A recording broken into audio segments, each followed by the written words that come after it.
Aloha, this is lesson 185 from A Course in Miracles with Hope Johnson. I want the peace of God. To say these words is nothing, but to mean these words is everything.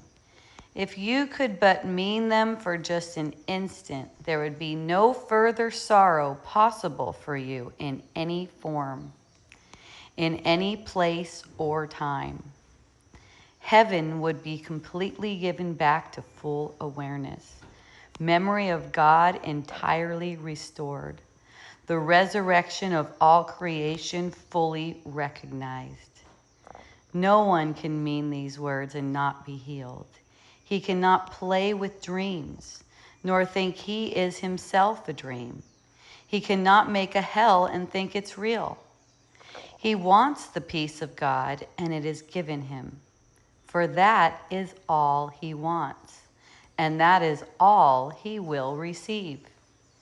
Many have said these words, but few indeed have meant them. You have but to look upon the world you see around you to be sure how very few they are. The world would be completely changed should any two agree these words express the only thing they want. Two minds with one intent become so strong that what they will becomes the will of God. For minds can only join in truth. In dreams, no two can share the same intent.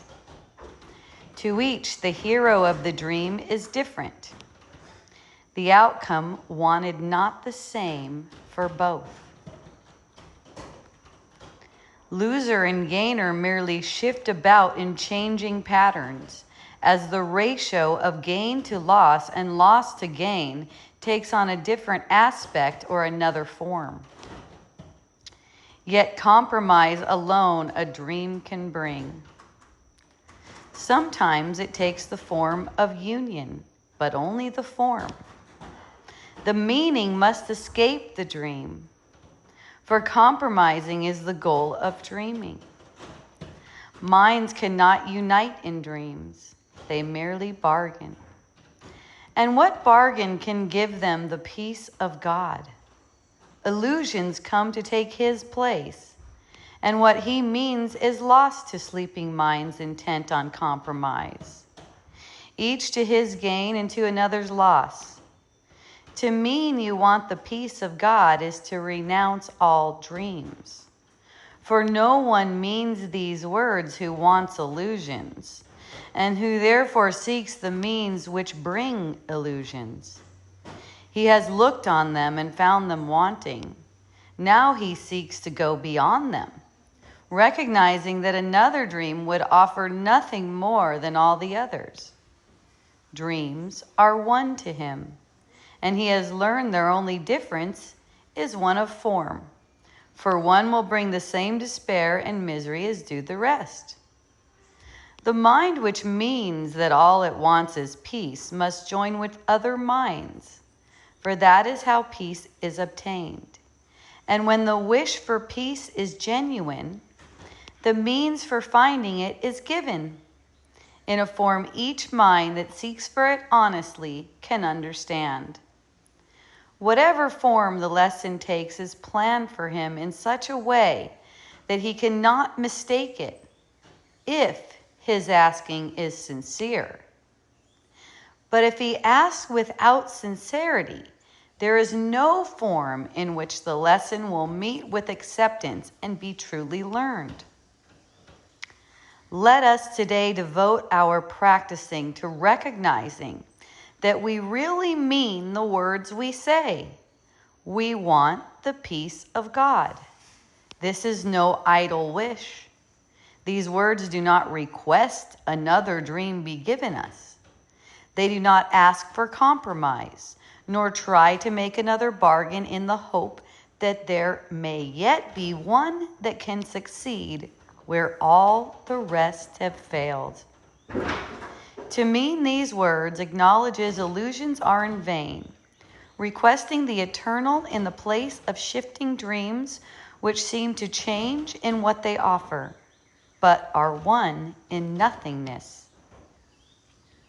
Today, devote your practice periods to careful searching of your mind to find the dreams you cherish still. What do you ask for in your heart?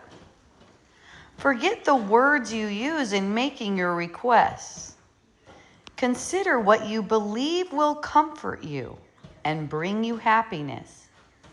But be you not dismayed by lingering illusions, for their form is not what matters now.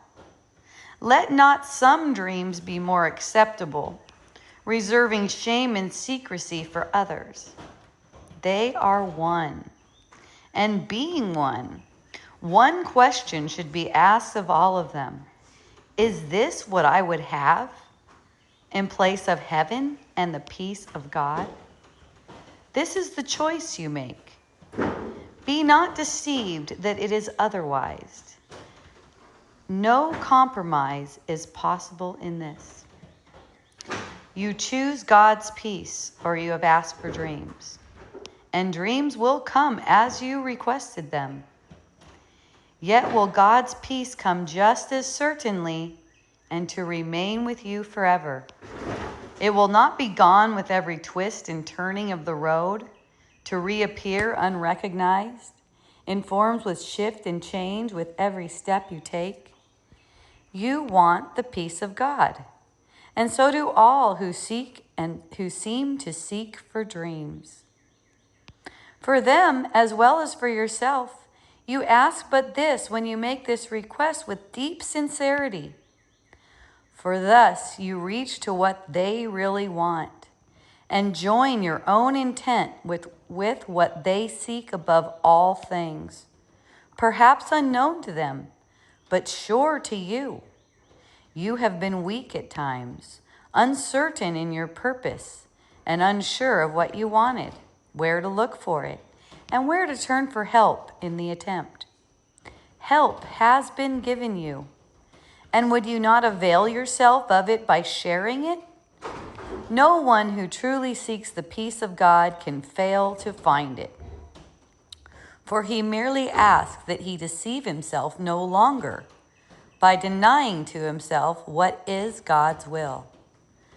Who can remain unsatisfied who asks for what he has already?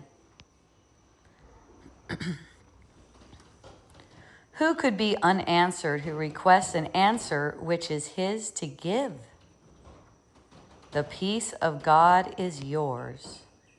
For you was peace created, given you by its creator, and established as his own eternal gift.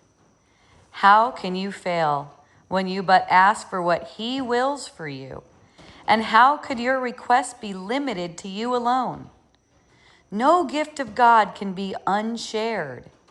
It is this attribute that sets the gifts of God apart from every dream that ever seemed to take the place of truth. No one can lose and everyone must gain whenever any gift of God has been requested and received by anyone. God gives but to unite. To take away is meaningless to him. And when it is as meaningless to you, you can be sure you share one will with him and he with you. And you will also know you share one will with all your brothers, whose intent is yours. It is this one intent we seek today, uniting our desires with the need of every heart, the call of every mind, the hope that lies beyond despair, the love attack would hide, the brotherhood that hate has sought to sever, but which still remains as God created it. With help like this beside us, can we fail today as we request the peace of God be given us? We totally cannot fail if we're asking sincerely.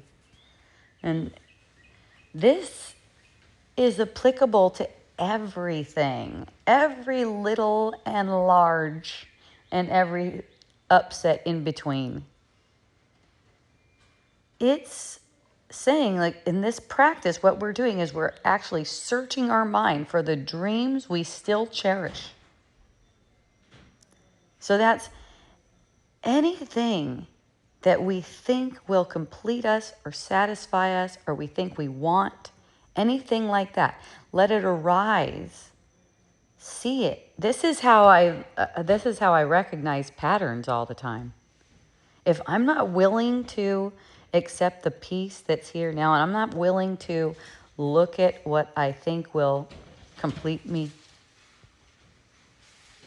and rest in the peace of God in the face of that, then it'll bother me behind the scenes. It'll be like bothering background noise.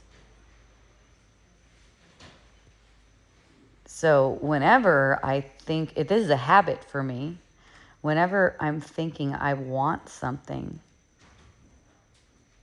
I recognize that I really want the peace of God. And even believing what believes that it wants that, it's not even me, what believes that it wants that doesn't know me.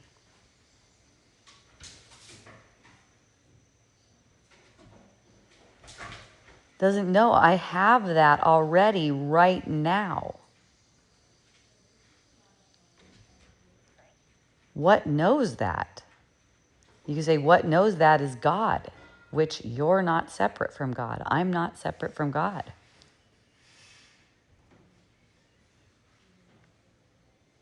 So I can be in the peace of God right now.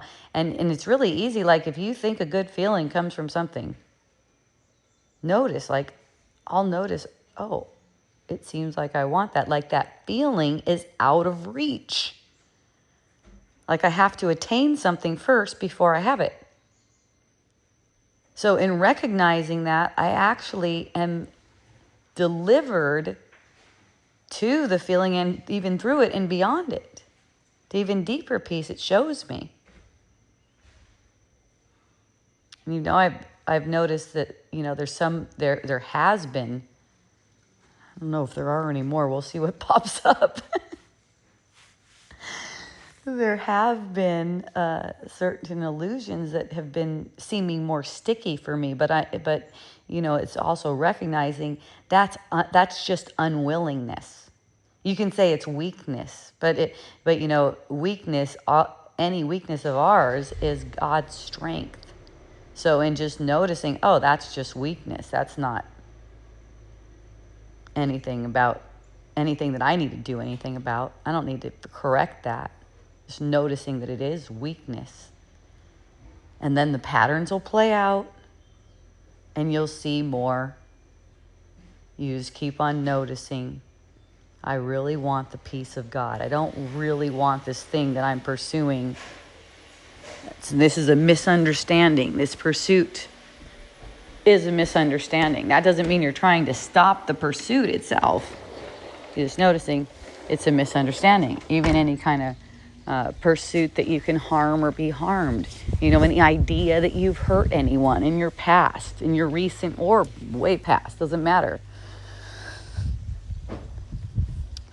It's all an opportunity, because this illusion is only for correcting an error in the mind, and that error is separation. It speaks to punishment, it speaks to guilt, it speaks to harming and being harmed.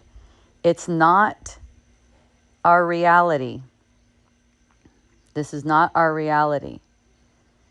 Guilt causes you to not see the patterns of thought you're playing out. And that has to do with whatever you think it is. It'll bring you comfort.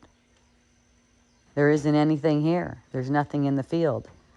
Whatever seems to bring you comfort, you are projecting that. And when you're aware that that's your projection, and you can have that any time and just rest in the peace of God. Go beyond it. Rest in the peace of God. So the practice is this observation. Noticing what it is that you think will bring you comfort. And then once you've seen, rest. Notice, I want the peace of God. Maybe another one will come up. Notice, I want the peace of God. Do that for 5 minutes or as long as you feel inspired. This can be done up to an hour or, as long as you want. It's no rules about it. If it feels really comfortable and you love it, keep going. It's amazing. And think on it every hour. I want the peace of God. Notice what it is that you seem to be wanting. Bring it to this thought. And have a beautiful practice. I love you. Hoi ho.